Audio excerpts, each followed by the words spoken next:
CPM നേതാവായ PR Aravindakshan കുറ്റം ചെയ്തതായി കരുതാനാകില്ല എന്ന് ഹൈക്കോടതി പറയുന്നു. വളരെ നിർണായകമായ ഒരു നിരീക്ഷണമാണ്. ജാമ്യ ഉത്തരവിൽ സുപ്രധാന നിരീക്ഷണം വന്നിരിക്കുന്നു. CK ജിൽസിന് ജാമ്യം നൽകിയതും ഇക്കാരണം ചൂണ്ടിക്കാട്ടിയാണ്.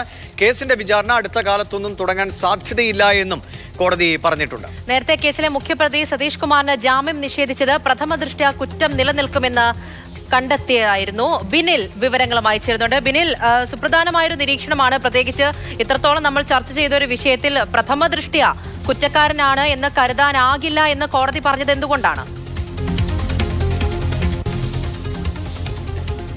പൂജ, വലിയ രാഷ്ട്രീയ പ്രാധാന്യം കൂടിയുള്ള ഒരു നിരീക്ഷണം കൂടിയാണത്. കാരണം PR അരവിന്ദാക്ഷൻ CPMന്റെ പ്രധാനപ്പെട്ട നേതാവാണ്. തൃശ്ശൂരിലെ PR അരവിന്ദാക്ഷന്റെ ജാമ്യ ഹർജിയിലെ ഈ ഉത്തരവ് സ്വാഭാവികമായും CPM കരുവന്നൂർ ബാങ്ക് തട്ടിപ്പ് കേസിൽ പ്രതിരോധത്തിലായിരിക്കുന്ന CPM നേതൃത്വം സ്വാഭാവികമായും ഇതെടുത്ത് ഉപയോഗിക്കാനുള്ള സാധ്യതകൾ ഏറെയാണ്. കാരണം ഈ PMLA കേസിൽ, അതായത് കള്ളപ്പണ നിരോധന നിയമ കേസുകളിൽ ഒരു പ്രതിക്ക് ജാമ്യം അനുവദിക്കണമെങ്കിൽ പ്രഥമ ദൃഷ്ട്യാ കുറ്റം നിലനിൽക്കില്ല എന്ന ബോധ്യം കോടതിക്ക് വരണം. അതാണ് ജാമ്യം അനുവദിക്കാനുള്ള പ്രധാനപ്പെട്ട ഒരു കണ്ടീഷൻ എന്നത്. ഇവിടെ PR അരവിന്ദാക്ഷന് ജാമ്യം നൽകിക്കൊണ്ട് ഹൈക്കോടതി വ്യക്തമാക്കുന്നത് PMLA പ്രകാരം അരവിന്ദാക്ഷനെതിരെ ആരോപിക്കപ്പെടുന്ന കുറ്റകൃത്യങ്ങൾ അത് ചെയ്തതായി കരുതാൻ കഴിയില്ല എന്നാണ് കോടതി വ്യക്തമാക്കുന്നത്. ഇതേ കാരണം ചൂണ്ടിക്കാണിച്ചാണ് CK ജിൽസിനും ഇപ്പോൾ ഹൈക്കോടതി ജാമ്യം അനുവദിച്ചിരിക്കുന്നത്. ഇത് വളരെ പ്രധാനപ്പെട്ട ഒരു നിരീക്ഷണമാണ് രാഷ്ട്രീയമായി നോക്കുമ്പോൾ. കാരണം CPM വലിയ പ്രതിരോധത്തിലാണ് കരുവന്നൂർ ബാങ്ക് കേസുമായി ബന്ധപ്പെട്ട്.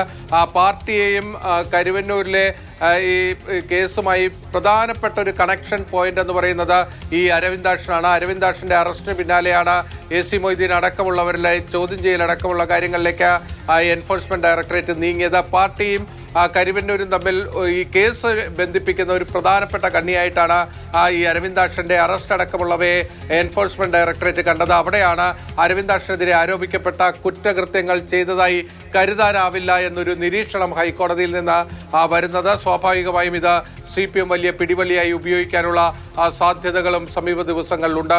ഏറ്റവും പ്രധാനപ്പെട്ട മറ്റൊരു കാര്യം, ഈ കേസിലെ പ്രധാനപ്പെട്ട പ്രതി സതീഷ് കുമാറിന് നേരത്തെ ഹൈക്കോടതി തന്നെ ജാമ്യം നിഷേധിച്ചിരുന്നു. അവിടെ ഹൈക്കോടതി പ്രഥമദൃഷ്ട്യാ കുറ്റം ചെയ്തതായി കണ്ടെത്തിക്കൊണ്ട് തന്നെയാണ് സതീഷിന് ജാമ്യം നൽകാനാവില്ല എന്ന നിലപാടെടുത്തത്. അവിടെയാണ് അരവിന്ദാക്ഷന്റെ കാര്യം വരുമ്പോൾ കോടതി മറിച്ച് ചിന്തിച്ചിരിക്കുന്നത്. അതോടൊപ്പം തന്നെ കോടതി എടുത്തു പറഞ്ഞിരിക്കുന്ന രണ്ട് പ്രധാനപ്പെട്ട കാര്യങ്ങളുണ്ട്.